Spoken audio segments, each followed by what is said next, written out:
Hare Rama, Hare Rama, Rama Rama, Hare Hare. Hare Krishna, Krishna Krishna, Hare Hare, Hare Rama, Rama Rama, Hare Hare. Hare Krishna, Krishna Krishna, Hare Hare, Hare Rama, Hare Rama, Rama Rama, Hare Hare. Hare Krishna, Krishna Krishna, Hare Hare, Hare Rama, Rama Rama, Hare Hare. Hare Krishna, Krishna Krishna, Hare Hare, Hare Rama, Hare Rama, Rama Rama, Hare Hare.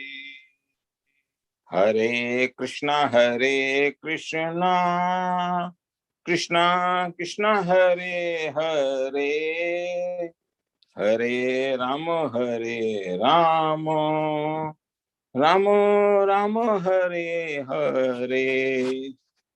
Jaya Jagadguru Srila Prabhupada, Jaya Jagadguru Srila Prabhupada. Jaya Jagadguru Srila Prabhupada, Jaya Jagadguru Srila Prabhupada. Jaya Patita Pavana Srila Prabhupada, Jaya Patita Pavana Srila Prabhupada.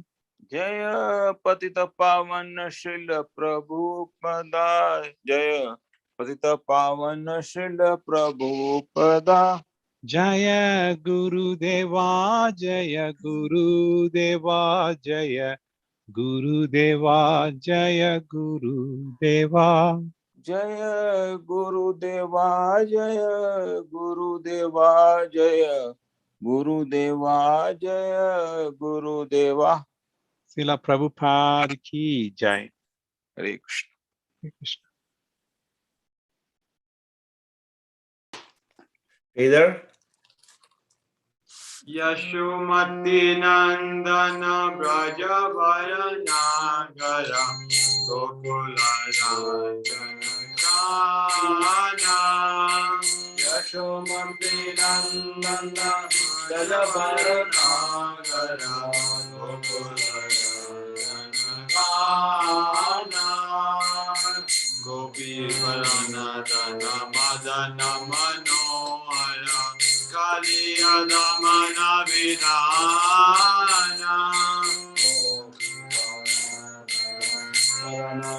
Manohara Kaliya Damana Vidana Amalarina Mamiya Vilasa Amalarina Mamiya Vilasa Amalarina Mamiya Vilasa Amalarina Mamiya Vilasa Vipina Purandala Navina Nagara Bharam Vamsi Vadaya Suvasa Vipina Purandala Navina Nagara Bharam Vamsi Vadaya Suvasa Rajana Palana Surakula Nasana Nanda Godana Rakuvala Rajana Palana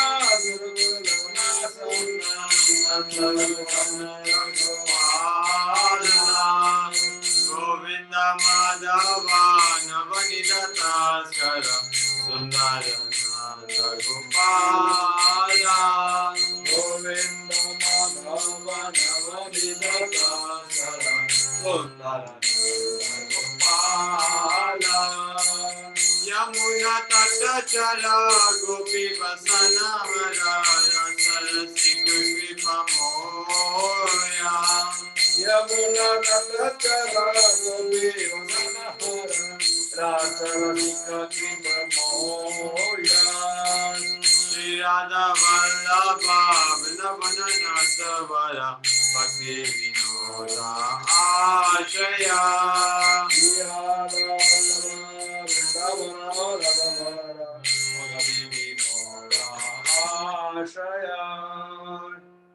Hare Krishna, Krishna Krishna, Hare Hare, Hare Ram, Ram Ram, Hare Hare, Hare Krishna, Krishna Krishna, Hare Hare, Hare Ram, Ram Ram, Hare Hare, Hare Krishna, Krishna Krishna, Hare Hare, Hare Ram, Ram Ram, Hare Hare, Hare Krishna, Krishna Krishna, Hare Hare, Hare Ram, Ram Ram, Hare Hare.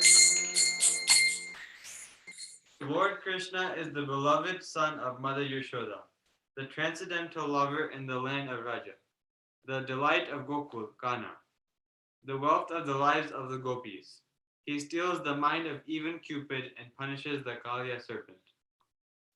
These pure, holy names of Lord Hari are full of sweet nectarian pastimes. Krishna is the Lord of the 12 forests of Raja. He is ever youthful and is the best of lovers. He is always playing on a flute, and he is an excellent dresser. Krishna is the protector of the inhabitants of Raj, the destroyer of various demoniac dynasties, the keeper and tender of Nanda Maharaj's cows, the giver of pleasure to the cows, land, and spiritual senses, the husband of the goddess of fortune, the butter thief, and the beautiful cowherd boy of Nanda Maharaj. Krishna wanders along the banks of the river Yamuna. He stole the garments of the young damsels of Raja who were bathing there. He delights in the mellows of the rasa dance. He is very merciful, the lover and beloved of Srimati Radharani, the great dancer of Vrindavan, and the sheltered and only refuge of Thakur Bhakti Vinod. Thank you, Sridhar. So now we'll turn over to Maharaj. Today is Friday, so we'll get mercy from Maharaj. Hare Krishna, Maharaj. Yeah, I think my mercy and 25 cents will buy you a cup of coffee. I don't think so, Maharaj. Not nowadays. 50 cents. I've not bought coffee for a long time, but I don't know. 25 cents you can. I see my mercy is worth something. It's worth 25 cents. It is have no price, Maharaj. It's priceless. Oh. Somehow or other, let's see here. I got to push the right buttons here. Oh, hi, there we are. Okay. Om Namo Bhagavate Vasudevaya. Somebody's got to respond here. Vivek Narayan, can you respond? Yes, Maharaj. That's the name of your donkey. Your donkey is named Vivek Narayan. Sarwal Singh is dead.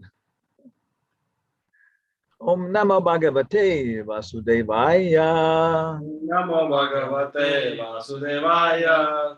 Om Namo Bhagavate Vasudevaya. Om Namo Bhagavate Vasudevaya. Om Namo Bhagavate Vasudevaya. Om Namo Bhagavate Vasudevaya. I think I have to go ahead and share my screen here. For that, I got to push this button. Then I got to push that button. Then I got to push this button. Then I got to push that button. Then I got to push this button. Then I got to ask, can you see my screen? Yes, Maharaj. Okay. Then I got to push this button. Then I got to push that button. Then I got to push. Oh, we did it. Okay. So, what's happening on Monday? Radhashmi, Maharaj. Oh, very good. What's happening on Sunday? That's appearance day, Maharaj? Huh? Mother Lalita's appearance day? Yes, Lalita, I think it's Shasti. And Sita Thakurani too, Maharaj. Huh? Today, Sita Thakurani is the Prince Day. Or is it today? Okay. Yeah. Wow. Yeah, so this is Mother's Day. They're all happening one after another. Sita Thakurani, and she's the wife of Advaita Acharya. And one time, Nimai was going with his friends because who was Advaita Acharya's guru? Madhavendra Puri Maharaj, Yes. Who was his godbrother then? Nityananda Prabhu. Yes, yeah, they were always fighting, having fun. Yeah. So one time, Advaita Acharya was very big, tall, and very old, and very, very powerful, prominent, respected person. Even the Shaktas, respected him. So he had a very big household, of course, with lands and so on. And he was organizing a very, very big, gorgeous Vyasa Puja festival for Madhavendra Puri, trying to illuminate his qualifications and contribution. So Nimai, as a young man, maybe teenager, he went there with some of his friends to see all the preparation. And they could see entire rooms full of cloth that was going to be used, and carpenters assembling many different kinds of areas for display and sitting and pandals. And rooms full of ghee and rice and grains and vegetables and so many things being prepared, cooked, people practicing different things. And as they saw all these things, it says that Nimai thought to himself, Advaita Acharya must be an incarnation of Lord Shiva. No ordinary human being could display such opulence like that. So we take him as that. He's Avatar Tattva, and maybe he's Mahavishnu, Lord Shiva. They're all so closely related. And then Sita Thakurani, when Nimai was born, she came there on a palanquin, with proper gentlemen escorting her, and so many things. And she brought wonderful gifts. Sachimata was so, what's the word?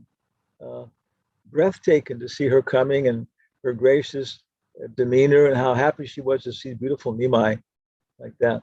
So she's a very, very wonderful person. Bhavani, maybe you might see about Durga. Yeah. So another time, because Advaita Acharya, he always wants to serve Krishna.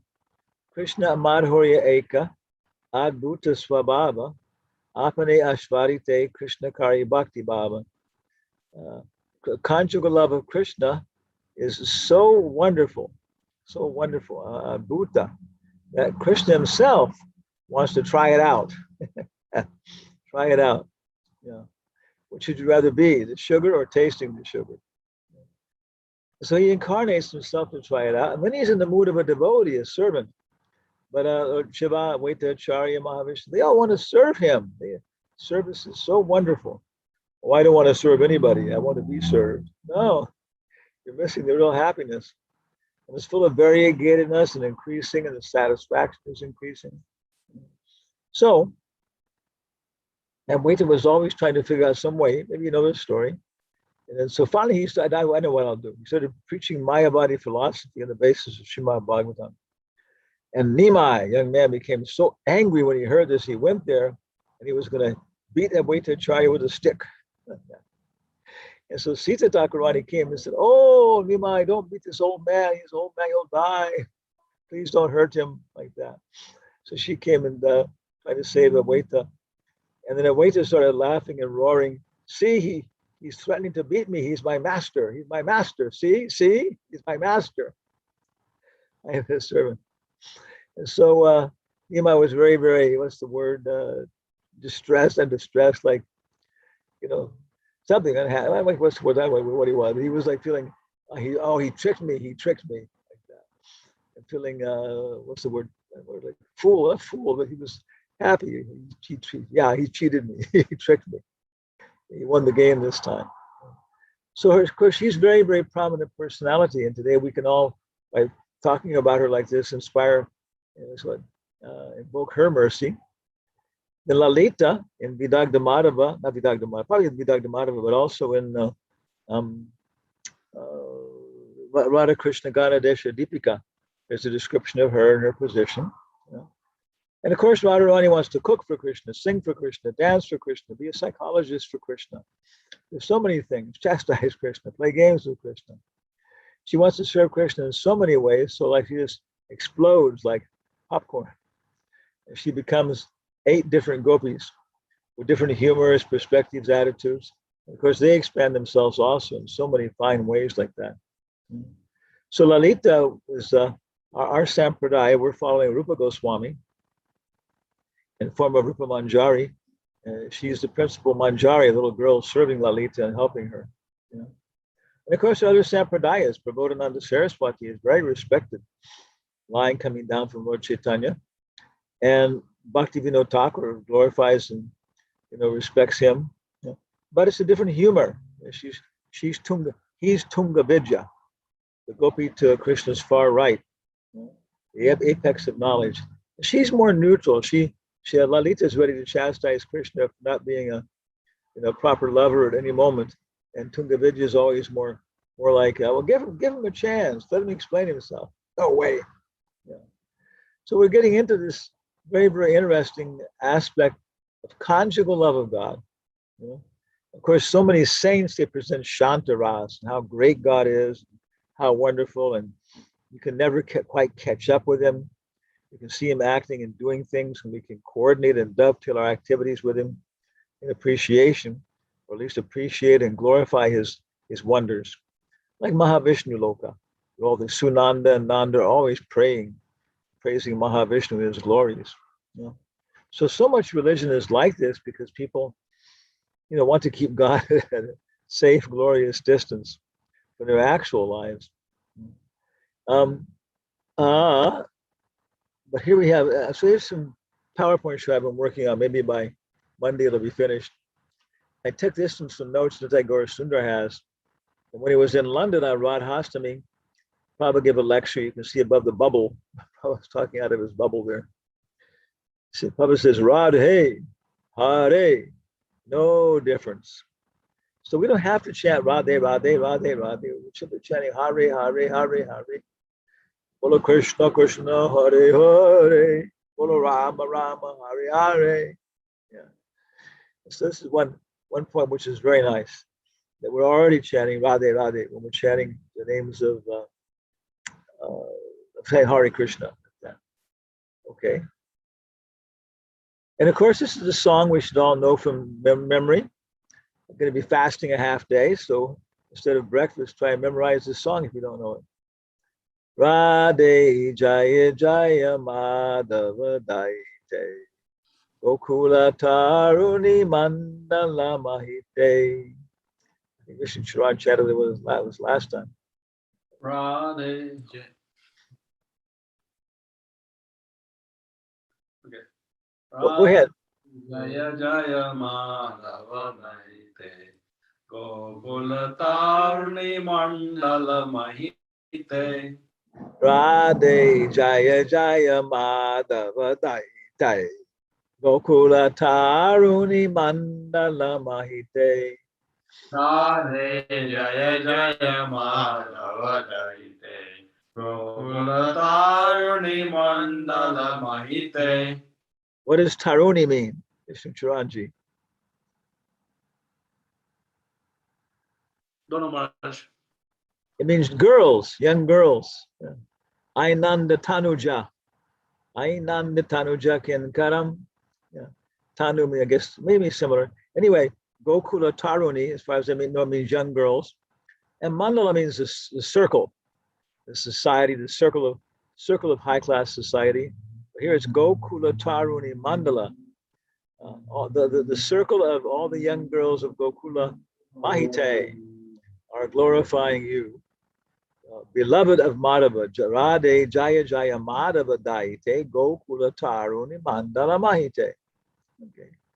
Some more to learn, word by word meanings and chanting with great gusto. Then, of course, you can also memorize the verse we mentioned from Rama Samhita. Repeat. Ananda Chinmaya Rasa Pratibhavitabis. Ananda Chinmaya Rasa Pratibhavitabis.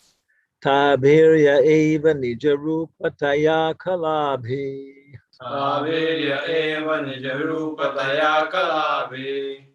Goloka eva nivasata kilatma bhuto. Goloka eva nivasatya akilata bhuto.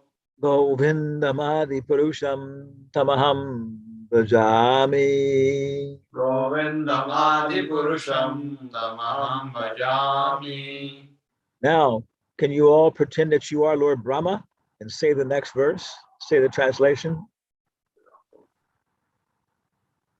I worship Govinda, the primeval Lord, residing in his own realm, Gokul, with Radha, resembling his own spiritual figure, the embodiment of the ecstatic potency possessed of the 64 artistic activities, in the company of her confidence, Sakhis, embodiments of the extensions of her bodily form, permeated and vitalized by his ever blissful spiritual rest. Rasa. Okay. Next lifetime, you can become Lord Brahma and sing these prayers like Mahatma does. Okay. And then Prabhupada mentions, we mentioned before, maybe the nectar of instruction, right in the very beginning. In the preface, Prabhupada mentions, Prabhupada says, Upadeshamrita constitutes first instructions for neophyte devotees. And he says also, Sri Chaitanya Mahaprabhu appeared in the mood of Srimati Radharani, the best of the gopis. Okay. So no details, but the general idea is there, and the principle right from the beginning. It's okay to discuss these things.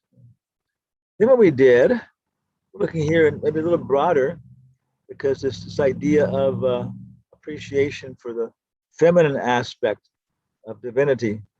And this, of course, is a picture of Mother Mary, with a picture of painting, artist's conception of Mother Mary with Jesus, but she hasn't got any tilak on. You look at these old saints. Many times there are marks, as I understand, marks on the foreheads and so on. That was people did that at that time. So you can look in the Encyclopedia Britannica. We have an account under Hail Mary Prayer, like that. And this thing, it says Ave Maria. It's very, very famous. You can also look up in the Wikipedia under Ave Maria Schubert. Yeah. And YouTube has some very, very beautiful singing of the song. You know.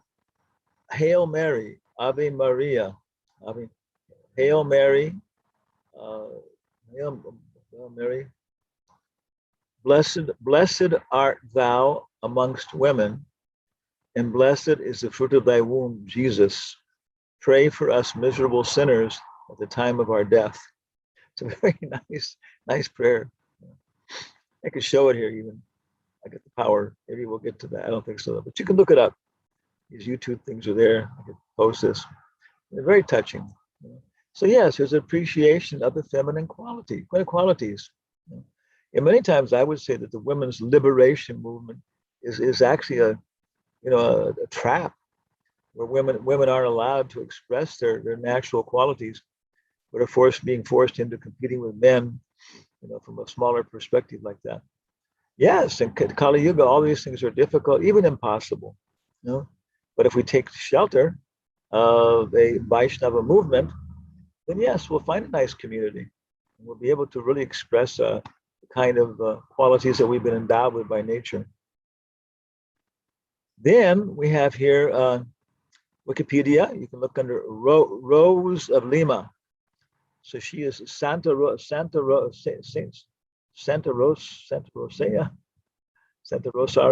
And what it is, I would say it. In Spanish, it would be Santa Rosa. Okay. Saint Rose. And maybe the first Catholic saint from South America was a woman. Of course, quite some time ago, it was during the Virrey, the Viceroy in South America, just like there was a Viceroy in India, so a Viceroy in South America. And she was very, very, very noted for her piety and her determination and her chastity and so many things, and her very wonderful experiences. In fact, the Catholic Church venerates her as one of the few people who they feel has actually attained bridal mysticism, conjugal love of God.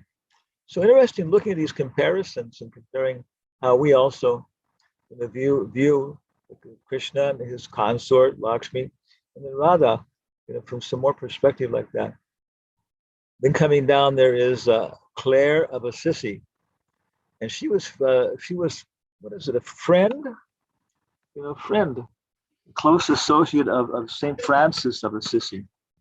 He was coming from a very rich mercantile family. They were importing beautiful cloths from different countries and quite prosperous, And his father wanted him to go ahead and be successful and maybe even raise the family from the level of high-class Vaishyas to nobility by participating in some war with another city on behalf of their duke, But instead, he had a very, very deep religious awakening, and eventually took completely, even abandoning his father's, wishes to the point where his father was disowning him everything. And of course, his life is very incredible. Prabhupada said he was a bhakta. Yes.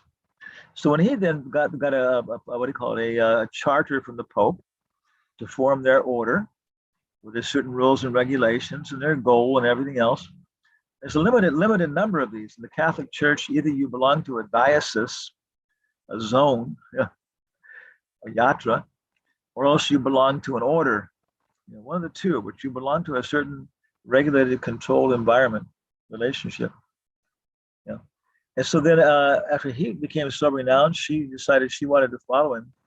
So then this order was started, and they were called the Poor Clares, after her name, Claire. And they, I don't think they go out. They're contemplative. They stay in and do prayer and everything else.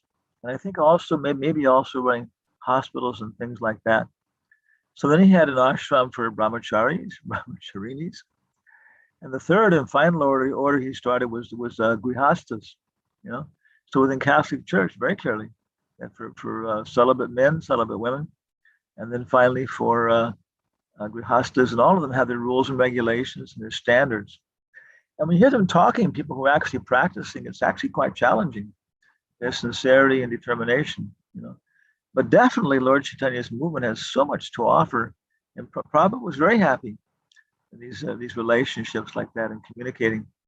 And people, of course, some of my people I've initiated have come out of these different Catholic traditions, and become devotees in many ways like that. So conception in the Catholic Church of many saints, and some of them considered to be very, very highly elevated in their love of God, and it's becoming the gurus of men. Then, of course, Mary herself, and then St. Clare. Then we looked up in Islam. Maybe there is Khadija bint Khuwailid, and also some Wikipedia article, maybe Britannica. And then Muhammad I think he was in his 20s, and she was a widow in her 40s. He married her. And apparently, somehow or other, the relationship was working. And only, I think, one child by her. And then after she left her body, died, then he married, I think, 12 times more, associates, whatever. And they're all called mothers of the believers. And exactly what is their position, I don't know that much, but it's interesting how much, they would be considered as an object of contemplation, meditation, and seeking their mercy, respecting them and following their ideals like that. Finally, the last one we had here was Guan Yin. And this is in Buddhism, and she is a bodhisattva. These are kind of like people who could have achieved nirvana but waited just to save everybody else. So she's very, very prominent character in, for example, Journey to the West, which we're always talking about, which describes the journey of one monk going from China to India to get higher knowledge from the Buddha to take back to help India. Basically, in China, they have karma kanda scriptures, how to adjust your karma by doing different austerities and penances and satisfying different gods. And then they wanted to go to India to talk to Buddha to get jnana kanda, how to get wisdom to get out of the entire cycle of karma. So it's about all that they're accomplishing. You know, there's no idea pretty much of a transcendent deity in what we saw. But Bodhisattva Guan Yin is there helping in so many ways, and of course people approaching her and appreciating her mercy. In some ways it's described that Father's love is conditional. Okay, to get your Father's love, you have to do things properly and act properly and do your part. You know, but Mother's love is unconditional. Okay, well, always there, no matter who you are, what you do. And so you can see the disadvantages of it. Sometimes Mother shouldn't be loving you in that sense. She should be chastising you, telling you you've got to correct yourself. It's not right, you know. On the other hand, Father's love, sometimes, you know, we need it, just the unconditional love of feminine love like that. So that's all I had here, maybe a little bit more. In chapter 4, of course, now there's so much there to research and read there. Adi Lila, the confidential reasons for the appearance of Sri Chaitanya Mahaprabhu. Because confidentially, he was trying to understand Srimati Radharani and her position. So if we look at how his approach, then we also can try to understand from ourselves. Lord Chaitanya is giving this opportunity to enter into the divine feminine, you know, and such an opportunity to approach Krishna. Mr. Charan, can you see the verse? Yes, Maharaj. Let me go ahead and I'll just load it up here on Vedabase.io. Okay, there it is. Control plus. Okay, everybody can join Vishnu Charan and with your microphones closed and chant in your house. Sri Chaitanya Prasadena Sri Chaitanya Prasadena Tarupasya Vinirnayam Tadarupasa Vinirnayam Balopi Kurute Shastram Balopi Kurute Shastram Drishtva Vraja Vilasinaha Vishwa Vraja Vilasina Boliega. Sri Chaitanya Prasadena Chaitanya Prasadena Tadarupasa Vinirnayam Tarupasya Vinirnayam Balopi Kurute Shastram Balopi Kurute Shastram Vishwa Vraja Vilasinaha Vishvavraja Vilasinaha. Swami Shriman, you there? Brahmachari Srinath. Sri Chaitanya Prasadena Sri Chaitanya Prasadena Tadrupasya Vinirnayam Tarupasya Vinirnayam Balopi Kurute Sastram Balopi Kurute Shastram Drishtava Raja Vilasina Vishvavraja Vilasinaha. So what do you think Prasadena means? The gift that Chaitanya Prabhu gave. Let's see. Okay, Sri Chaitanya Prasadena, yes, by the mercy, Prasadena, taught of him, Rupasya, of the form, Nirnayam, complete determination, be Nirnayam, Balaha, a child, Api even Kurute, make Shastram, the revealed scriptures, just by having seen Raja Vilasinaha, who enjoys the pastimes of Raja. By the mercy of Lord Chaitanya Mahaprabhu, even a foolish child can fully describe the nature of Lord Krishna, the enjoyer of the pastimes of Raja, according to the vision of revealed scriptures. And Prabhupada says, one can ascertain the meaning of the Sanskrit shloka only when one is endowed with the causeless mercy of Lord Chaitanya. Lord Sri Krishna, being the absolute personality of Godhead, cannot be exposed to mundane instruments of vision. He reserves the right not to be exposed by the intellectual feats of non-devotees. Notwithstanding this truth, even a small child can easily understand Lord Sri Krishna and his transcendental pastimes in the land of Braja Vrindavan by the grace of Lord Chaitanya. die. So always, I've started reading Chaitanya Bhagavat somehow or other in the morning. I got it on my Kindle reader on my computer, and it's just so inspiring.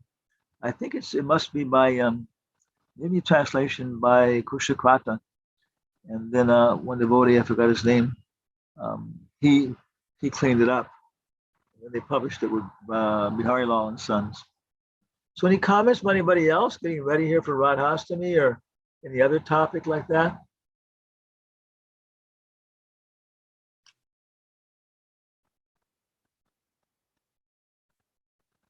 So Maharaj, Radha-Ashtami, you will give a little more presentation on this? I think so. I think we're just getting warmed up here.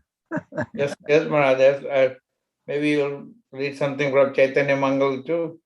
And Maybe. here in Guru Maharaj Ashram, we have, he does the reading 1 hour in the morning at breakfast time and 1.5 hours at lunch time. So there's reading this. I think we will be coming to this chapter tomorrow. Well, it sounds like when you come back, you'll be ready to make the presentation. No, Maharaj, I will hear from you, listen from you, Maharaj. Thank goodness. Yeah. Hey, you're our representative there. Yes, Maharaj. Give our respects to Maharaj and hope you get his association in so many ways.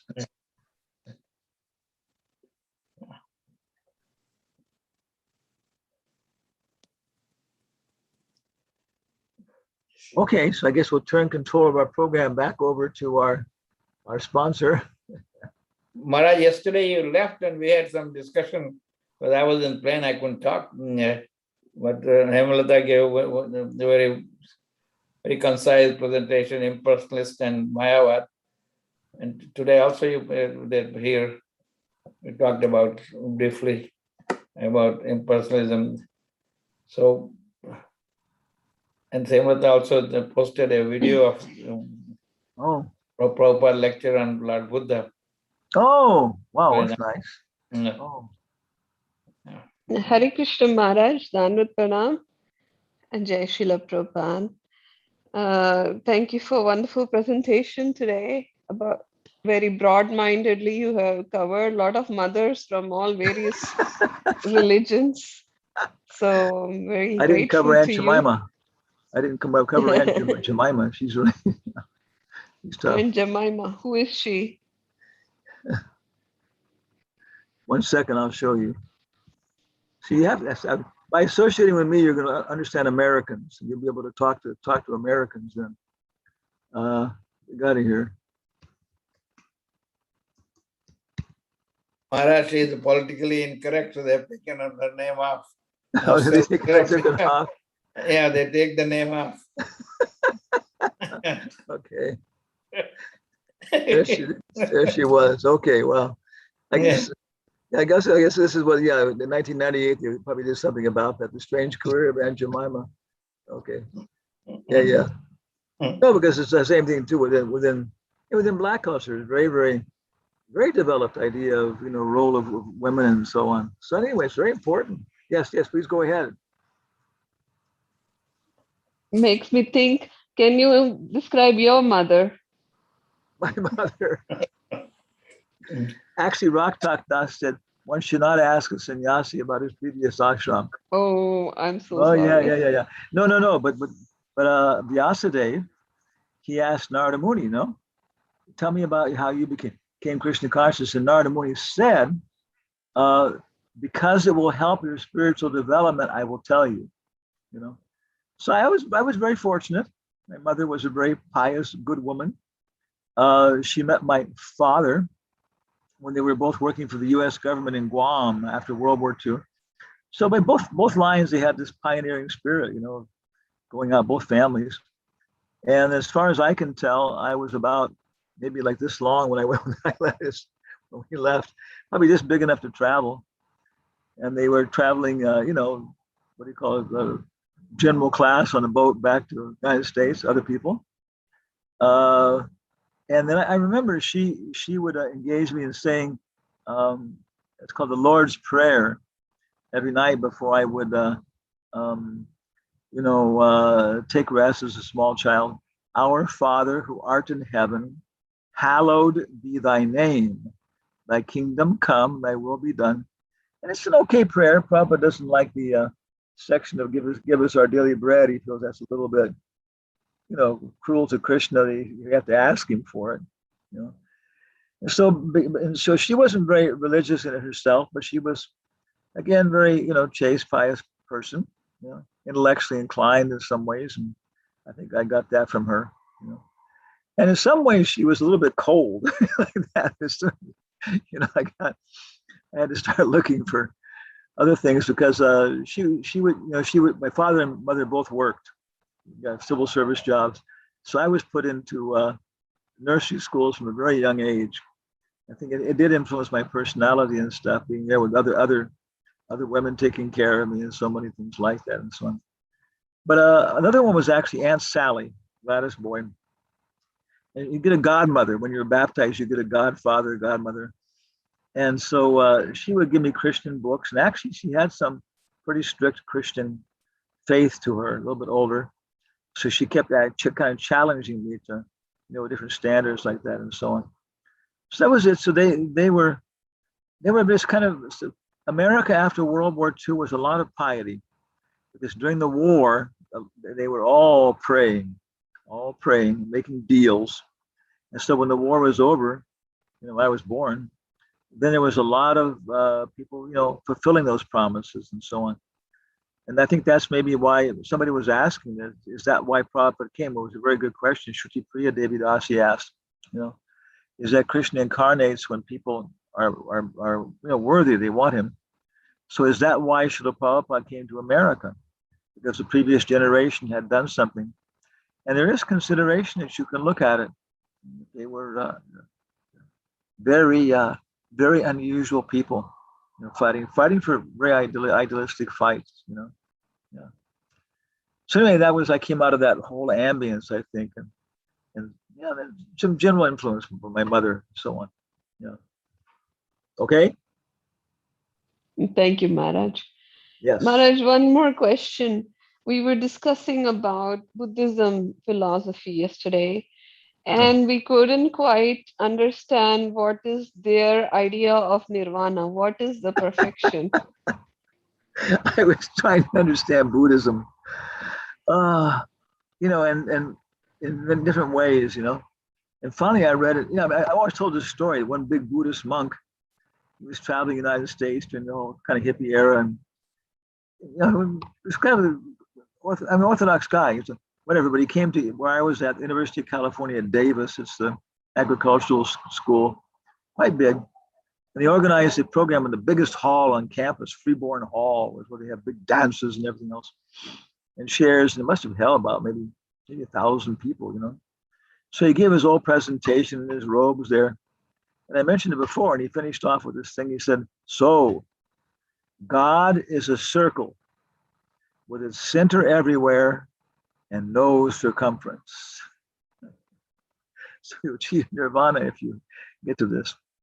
And so I was trying to understand this, and on and on. And finally, my dog saved me, I think, brought me to reality. So a small child might ask, well, then why do you call it a circle? Why do you call it a circle? But so I was reading in Prabhupada's books, though, and he said, this philosophy is incomprehensible. You cannot understand the idea of nirvana. It has no meaning. In some ways, they say that's the whole purpose of all these meaningless phrases they give you. What is the sound of one hand clapping? Because the idea is to get the mind into a certain point where it just gives up, and you can somehow come to the point and realize that mental speculation, is will not get you anywhere, and you have to get off the speculative platform. Of course, how they're doing it is a kind of a weird way to do it, because it's impersonal, but it makes you so frustrated with the impersonal that your mind just gives up. And at some point you just become, peaceful. And they describe this having come to Satori or Nirvana. And after that, I just did what I wanted to. I wasn't entangled in my mind. I was just, free, and it lasted for maybe 4 or 5 days. That was just so wonderful. I wasn't always, being pushed around by my mind and mental speculation.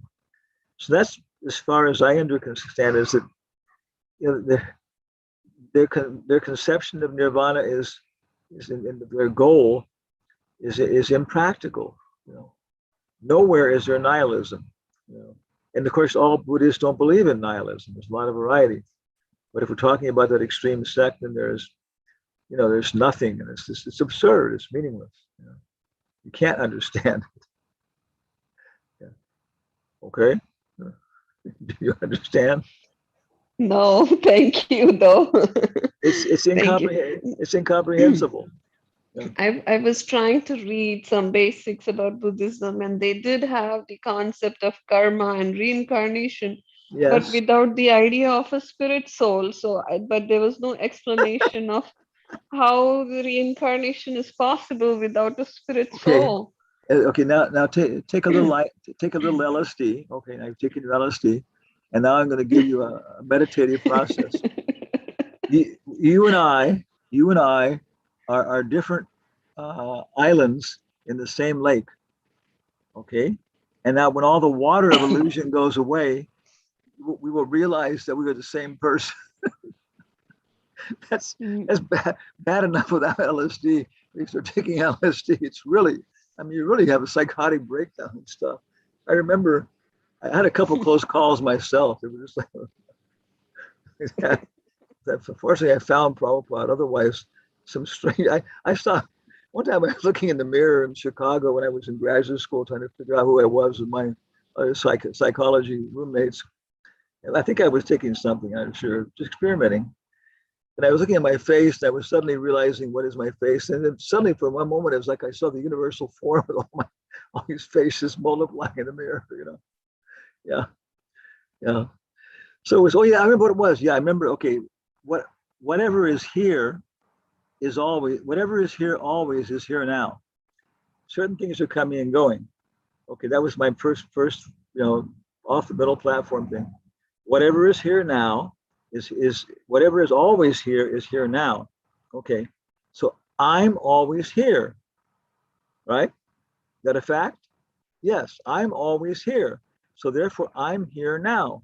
Well, what am I? And that's when I realized that my identification of myself was in the center of my field of vision. I kept a certain area that I kind of protected tactilely. And if anything it came into that area, that's where I would be very cautious and stuff. You probably can do the same thing right now. And so I said, okay, well, let that go. And so I dissolved this area of protection. And that's when I suddenly started to fall into all these forms like that. So I gave up on achieving nirvana without a guru who's, one Buddha is Tathagata Buddha. The Buddha who has gone there. He's been there. He's come back to tell us about it.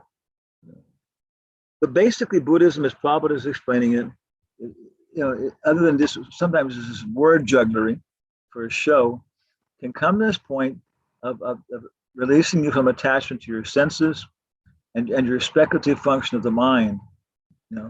And beyond that, whatever is doing other levels like that, because there are different degrees of that, but it's all upadharma, and it's Hridayananda Maharaj is saying in the first lecture of Buddha after he achieves enlightenment, he says it's called the non-existence of the soul lecture sermon.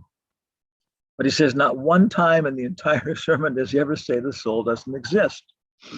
And in serious discussions with Buddhists, they say, okay, I give you that 95% of the modern Buddhists in the world, when they say there is no Atma, he said they're talking about the mind quite clearly. And that is one bona fide definition of Atma.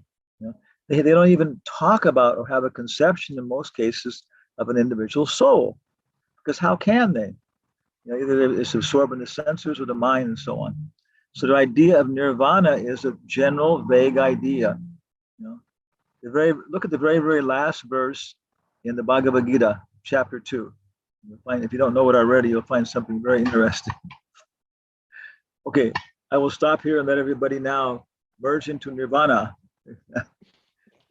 Thank you, Maharaj. Good night's rest. Hare Krishna.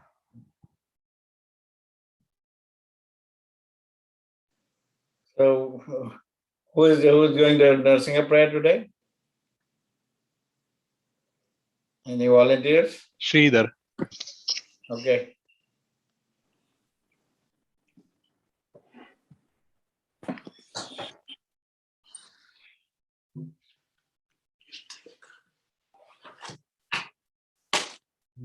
Namaste Narasingaya.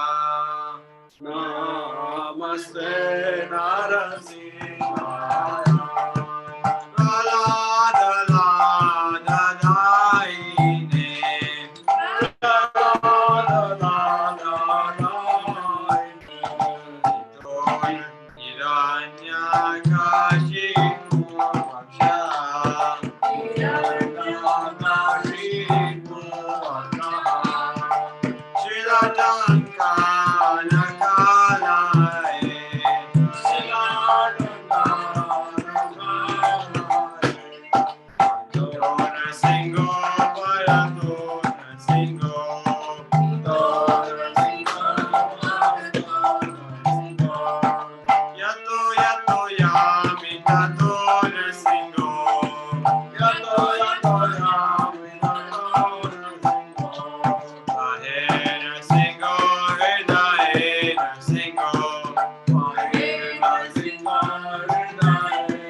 Okay, let's do the